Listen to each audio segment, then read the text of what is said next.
সমস্ত ছাত্রছাত্রী ক্যালকাটা ইউনিভার্সিটির আন্ডারে সেমিস্টার 4 জেনারেল কোর্সে ফিলোসফি সাবজেক্ট আছে।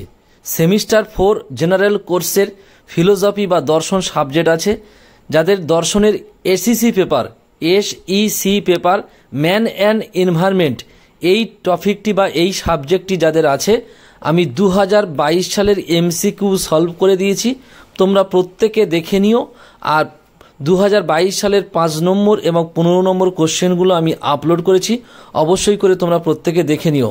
আর যে সমস্ত স্টুডেন্টের ফিলোসফি অনার্স ও পাস আছে এবং বিএ পাস কোর্সের আর্টস সাবজেক্টের উপরে সমস্ত বিষয়ে আমি এমসিকিউ সলভ এবং সাজেশান আপলোড করব। তোমরা প্রত্যেকে আমার চ্যানেলটি সাবস্ক্রাইব করে রাখো, প্রত্যেকে প্রথম মুহূর্তে নোটিফিকেশান তোমাদের কাছে পৌঁছে যাবে।